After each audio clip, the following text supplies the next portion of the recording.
Perkenalkan, nama saya Monique Angelina dari kelompok 1 KPA. Perkenalkan, nama saya Sama Victory dari kelompok 1 KPA.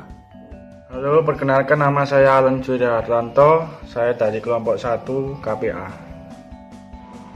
Perkenalkan, nama saya Feliciana Tenegijali dari kelompok 1 KPA. Perkenalkan, nama saya Ray Marcel Gunawan dari kelompok 1 KPA.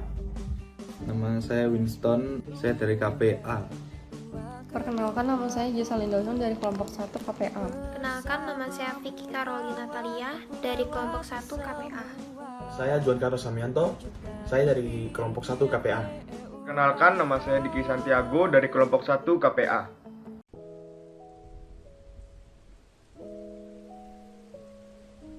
Selamat malam, Kak. Selamat malam juga. Maaf ya mengganggu malam-malam. Nggak apa-apa. Ini aku langsung mulai tanya-tanya aja ya.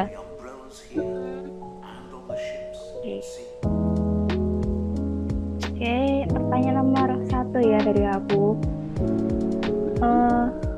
Bagaimana kakak ini mengatasi karyawan itu yang selalu trouble handle dan karyawan ini tuh seniornya, lalu membuat karyawan lain itu juga mengikuti gitu.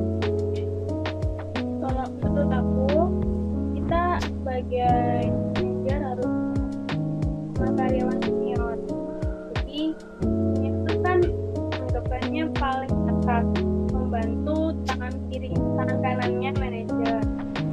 Dan senior itu harus kasih menjelaskan ke karyawan-karyawannya bahwa mereka itu bekerja untuk perusahaan dan mengikuti peraturan SOP di perusahaan tersebut. Kalau tidak bisa mengikuti peraturan SOP, ya berarti kena sanksi. Udah gitu aja ya. Oke, makasih. Iya. Oke Kak, untuk pertanyaan keduanya, bagaimana strategi mengatasi karyawan yang sulit untuk dipimpin, tidak mengikuti kebijakan yang telah disepakati bersama? Kalau menurut saya, mungkin kalau karyawan tidak bisa mengikuti perusahaan, itu akan menjadi bumerang dari perusahaan tersebut. Dan bagi manajer, kita harus ngasih tantangan buat mereka. Kalau mereka benar-benar kerja di situ, harus mengikuti peraturan. Kalau tidak, harus pilih salah satu antara kena SP atau di PHK tanpa gaji. Oke Kak, makasih. Ya. Oke Kak, buat pertanyaan selanjutnya bunyinya kayak gini.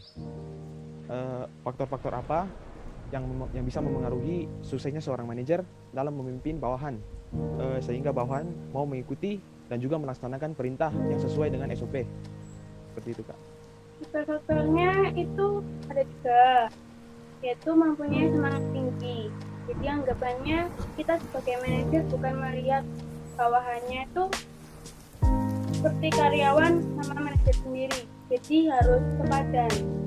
Kalau manajer harus ngasih semangat karyawan begitu juga harus ngasih semangat untuk manajernya. Jadi dia sebanding dan support. Tapi itu membangun komitmen yang baik. Karena namanya perusahaan, gimana caranya perusahaan itu berkembang, harus ada komitmennya dan benar-benar yakin kalau perusahaan ini bisa berkembang secara operasional. Bahwa itu mempunyai tanggung jawab penuh. Kalau dari salah satu karyawan atau manajernya tidak mempunyai tanggung jawab, ya anggapannya percuma gitu. Bangun perusahaan tinggi-tinggi tapi tanggung jawabnya nggak ada. Oh, dari 3 faktor itu ya Kak? Iya. Oh iya. Terima kasih Kak. Iya. Oke Kak, ini pertanyaan yang keempat nih Kak. Apa saja yang dapat dilihat dari keberhasilan manajer dalam memperdayakan sumber daya manusia? Harus ada evaluasi setiap hari bagi kinerja. Jadi kinerjanya itu sebagai pemimpin atau karyawannya harus mengevaluasi diri sendiri. dan memberikan reward. Kenapa harus memberikan reward? Kalau tidak memberikan reward, mungkin bagi karyawan jadi akunnya itu dibanding-bandingin sama perusahaan lain. Jadi perusahaan A lebih bagus daripada perusahaan B.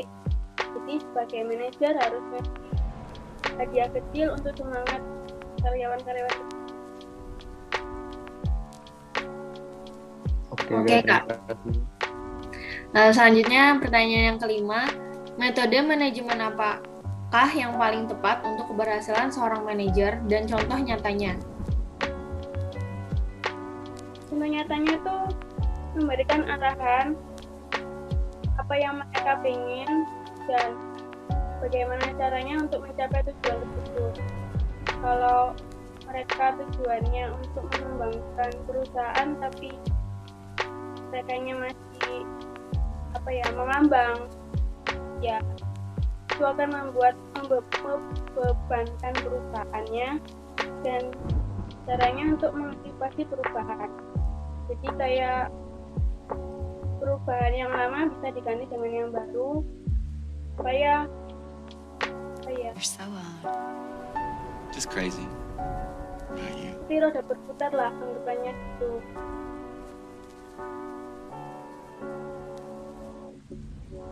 Oke, Kak, pertanyaan selanjutnya ya, Kak. Di Indonesia sekarang kan apakah karena terpengaruh Presiden Jokowi jadi para manajer mengurusi urusan bawahan yang belum tentu melibatkan manajer ini? Apakah itu termasuk sifat manajer yang overmanage?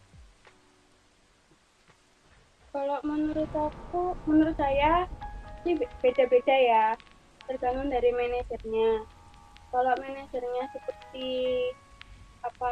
Jokowi, seperti wali kota kita sendiri, maka lebih toleransi ke masyarakat atau enggak ke pegawai-pegawainya. Kalau sedangkan untuk yang upper manager itu mungkin mereka lebih bisa membanding-bandingkan karyawan tersebut. Jadi nggak bisa ngasih support tapi sifatnya banding-bandingkan. Buat saya sih beda. Terima kasih, Kak. Iya. Pertanyaan ketujuh ya, Kak. Apa yang harus dipersiapkan dan dilakukan seorang leader untuk memanage dan membesarkan perusahaan yang bangkrut? Perusahaan yang bangkrut itu harus mengetahui latar belakangnya masalah dulu. Jadi perusahaan bangkrut kita harus tahu latar belakang masalahnya. Kenapa bisa bangkrut sampai segitunya?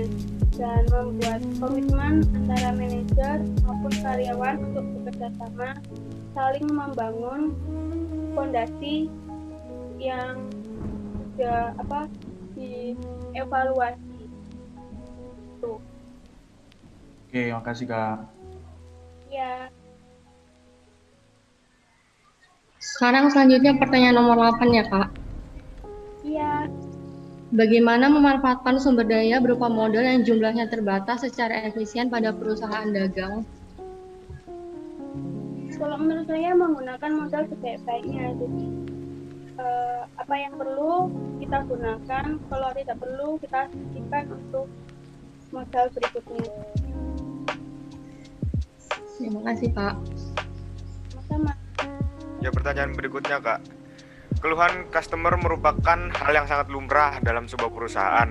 Bahkan keluhan customer bisa muncul di media yang cenderung dapat merugikan perusahaan.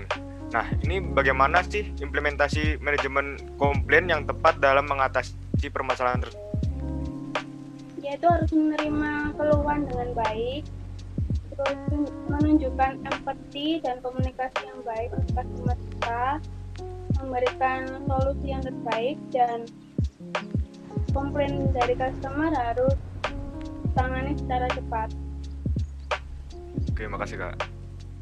Ya.